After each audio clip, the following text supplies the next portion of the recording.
Okay, let's get real for a sec. When was the last time you compared your life to someone online and felt like absolute crap? Yeah, same. But here's the wild part. In just 30 days, I stopped doing it completely.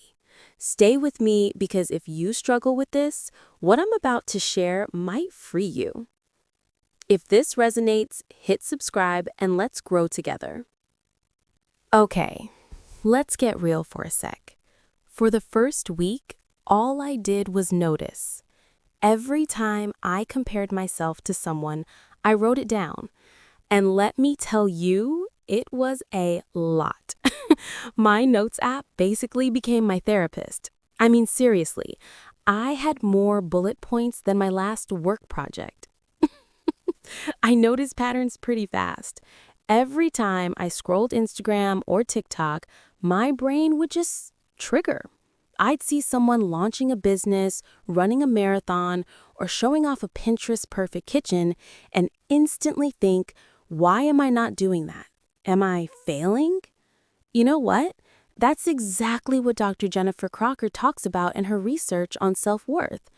Our brains use comparison as a shortcut. It's like checking, am I doing life right?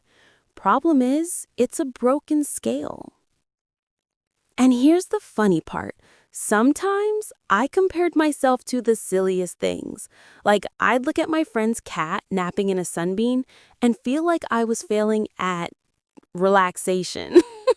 Totally irrational, but hey, our brains are dramatic like that. Ever felt stuck in that loop? Yeah, me too. For a while, I didn't even realize how much energy I was giving to everyone else's lives instead of mine. And that's when I had my first tiny breakthrough. I started asking, what does my own version of success look like? What feels good to me? Not what looks good to Instagram, not what my friends are doing, just me. And let me tell you, even just noticing the shift felt like lifting a weight off my chest. I wasn't ready to quit comparison completely yet, but awareness, that was step one. Week one was basically me holding a magnifying glass up to my habits, my triggers, my feelings, and saying, okay, brain, we're noticing you. So, if you're feeling stuck watching everyone else succeed, here's a little homework for this week. Start noticing. Write down when you compare yourself. Don't judge it, just see it. You might be surprised at how powerful that awareness is. Ever felt blindsided by your own feed? Yeah, same. Week two, I realized my scrolling habit was basically a trap. So I started a digital detox, muted accounts that made me feel less than, unfollowed curated perfection boards, cleared my explore page of humans running marathons at 4 a.m. while I'm still negotiating with my bed. The first day felt rebellious, like I was sneaking out of the comparison prison my own brain built. I kept thinking, am I missing something? Will the world implode if I don't know what they're doing? And honestly, no, nothing imploded. Even my friends joined the fun. Sarah, a graphic designer, told me I muted accounts that made me feel like my designs were amateur. Instead, I followed creators who shared process over perfection. And Leo's, a fitness trainer, said I started following people who post real struggles, not just six-pack abs. Both of them said it felt like reclaiming their brains. Psychologists like Dr. Julie Smith explain that your environment shapes your self-esteem. So removing triggers, it's self-preservation, not drama. I won't lie, there were oops moments. I accidentally muted my best friend once. She texted, wait, did I offend you? I had to say, no, love, it's me. I'm detoxing my brain, not you. Lesson, you can still love people while protecting your mental space. And here's where it got interesting. As the week went on, I noticed what I was drawn to. Content that inspired me, sparked creativity, or made me laugh. Not curated perfection, not highlight reels, just humans being human. Even TikTok coach Danae talks about curating your feed to fuel your own growth. It's amazing how consciously choosing your content changes your mood. Here's a challenge for you. This week, mute or unfollow just a few accounts that trigger that, ugh, I'm behind feeling. Notice the shift. Small changes in your digital space equal big changes in how you feel about yourself. And if it feels scary, totally normal. You're basically telling your brain, I don't need to measure myself against this anymore. And trust me, your brain will eventually thank you. So let's get real for a sec. Ever felt stuck? Yeah, me too. Anyways, where was I? So picture this. Instead of obsessively checking everyone else's, I started making my own scoreboard. And no, it wasn't fancy. It was just for me. Every day I asked, did I show up today? Did I create something, even small? Did I rest intentionally? Did I learn something new? Did I do something kind for myself or someone else? Some days the only thing I could check off was survived. And that counts, okay? My friend Linda said, I stopped comparing my cupcakes to the fancy bakery pics online. Now I track, did I make someone smile today with what I baked? That's my win. Genius, right? Brian, a personal trainer friend, said he used to compare himself to fitness influencers. Now his scoreboard is, did he move his clients? Did he learn one new thing about coaching? That's it. No likes, no followers, just impact. Even Mel Robbins talks about measurable wins in her high five habit. Tiny, daily actions change your mindset fast. Brené Brown also says comparison steals joy because it disconnects us from our own path. My scoreboard put joy right back in my pocket.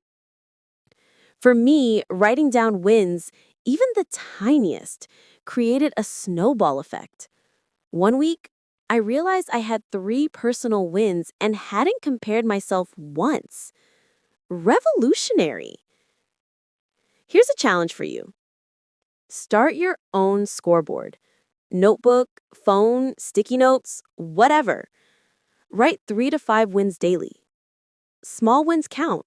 Finishing an email, walking outside, or making your bed. For extra fun, share with a friend or accountability buddy. My friends have a tiny chat group where they celebrate each win like a mini wedding. Ridiculous, yes. Joyful? Absolutely. You start noticing your life is way bigger than a scroll. And one more thing. Don't forget to sprinkle in inspiration from trending creators. I follow Danae on TikTok. Her advice about small wins is gold. Add it to your scoreboard rituals if it clicks. Start your scoreboard this week. Celebrate small wins. Reclaim your brain. And watch how fast you start escaping comparison, one tiny win at a time. Okay, let's get real for a sec.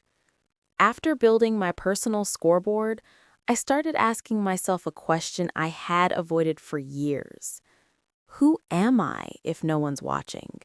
If no one likes, comments, applauds, who do I actually want to be? And honestly, that question shook me a little. I had spent so much of my life defining myself through other people's highlight reels, other people's achievements, bodies, houses, timelines. But slowly, I started rewriting my identity, one tiny decision at a time. Choosing to scroll consciously, choosing to celebrate my own small wins, choosing to mute the accounts that triggered me. It wasn't dramatic, it was gentle, but powerful. One of my friends, Karen, told me something that hit me so deeply. She said, "For the first time, I realized my worth isn't measured by likes. I just am."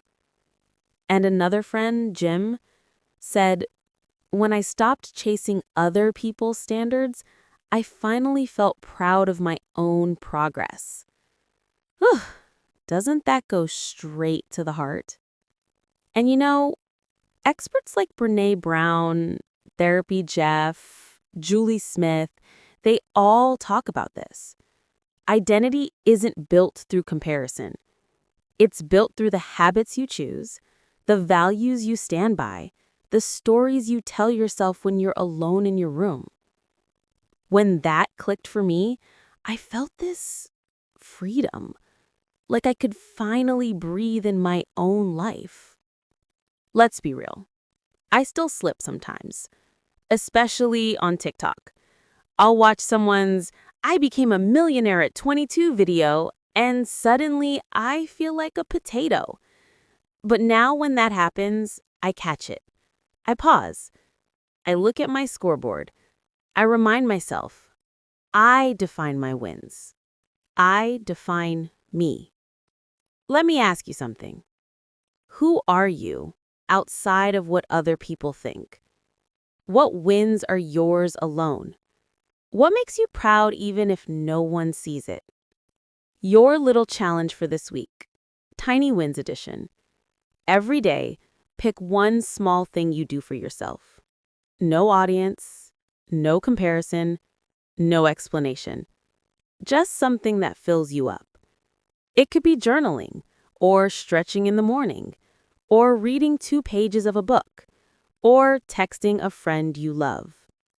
One of my friends made this hilarious. Brenda sends me her funny wins of the day. Things like, "I didn't burn the lasagna." And Harry tracks personal victories like, "I didn't yell when my dog stole my socks again." It's ridiculous, and yet it works. It makes the whole process feel human and soft and real. And the wild thing, these tiny wins start shifting your identity. 1 week feels better. 1 month feels like a turning point. And 6 months from now, you're a whole new version of you. Someone who trusts themselves. Someone who doesn't need to compare.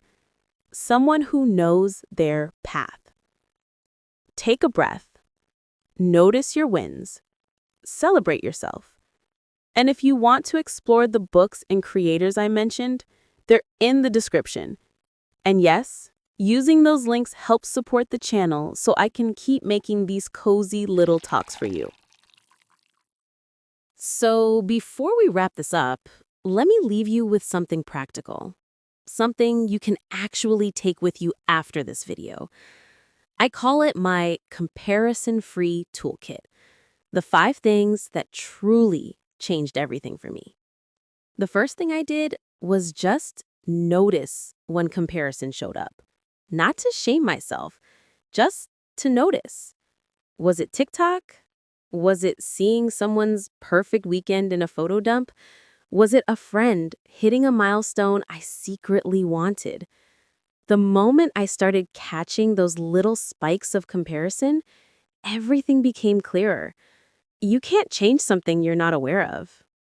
Then, I cleaned up my digital space. And no, that didn't mean be more positive. I mean literally unfollowing or muting anything that made me feel like crap, and following people who teach, inspire, make me laugh, or make me feel grounded. It's wild how much lighter your mind feels when your feed doesn't attack you. After that, I built my own scoreboard. 3 to 5 tiny wins every day. And I mean tiny. Sent an email? Win. Drank water? Win. Didn't spiral after seeing someone else's success? Huge win. My life stopped being measured by someone else's timeline, and it started being measured by my own effort. Then I began rewriting my identity. Asking things like, who am I when no one's watching? What do I care about? What actually matters to me? Every time I chose something that felt like mine, not something I thought I should be doing, the noise started fading. And finally, I celebrated the tiniest things. I shared them with friends when it felt good, or I kept them completely private. No pressure. Just letting myself feel proud. You'd be amazed how those tiny, quiet moments start building a whole new sense of self, one that doesn't need comparison to feel real. If you want to go even deeper into this whole thing, the messiness of envy, identity, friendships, and why we compare ourselves so much, watch our episode, My Brilliant Friend: How Envy, Love, and Identity Shape Us, the Psychology of Female Friendship. It connects perfectly with everything we talked about today. And hey, if any part of this landed with you, tell me in the comments which step you're going to try this week. I genuinely want to hear your stories. All right, I'll see you in the next one. Growing together.